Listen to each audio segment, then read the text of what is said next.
Christianity and Islam pose different threats to the vitality of the modern world. Christianity's extremists, the fundamentalists, typically undermine education in the First World and hence they retard its potential. Islam undermines the very essence of the First World constitutional democracy, the right to free speech. This is typically done by suggesting that anyone who criticizes Islam is committing an intolerant hate crime. Bollocks! If your faith is causing people to fly planes into buildings, then it needs to be scrutinized in a public forum. I mean, let me make the line simple. Disagreeing with someone is not a hate crime. I mean, I think it's typical of Islamic schools and the political Islamic movement to label any criticism a sort of prejudice and thereby racism, thereby trying to make people silent on criticizing it. Inciting someone to break the law because of your opinion is, for instance, suggesting that you think that those who leave Islam are jerks is not a hate crime. Suggesting that people who leave Islam should be killed is a hate crime. But what is the penalty for apostasy? What is the penalty for leaving the Muslim faith? If it's an Islamic country, then the Sharia is very clear. Apostasy is dealt with the death penalty. Thank you, that's all I want to hear.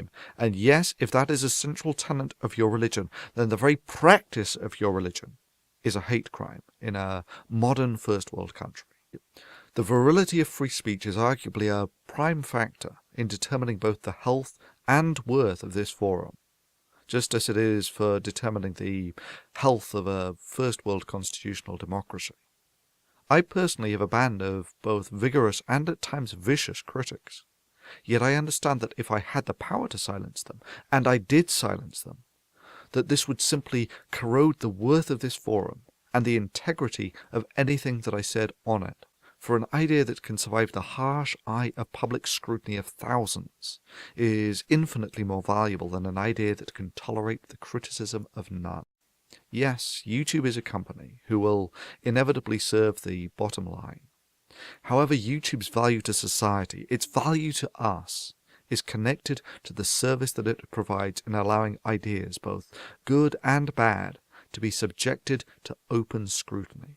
Recently, both Oh My God It's Chris and DPR Jones both had videos which, to be quite frank, had the most meek criticism of Islam taken down for community guidelines violations. Bullshit. If I no longer have the right to call these religiously motivated actions a hate crime, then what is the worth of this forum? Only a matter of time until we rule Earth, until we control Earth. One day, this very flag will fly over the Parliament in London. We will see this flag that will fly over the White House, and we will see the Black House. The Kaaba will take over the whole world. You will take over USA. You will take over UK. You will take over Europe. You will defeat them all. You will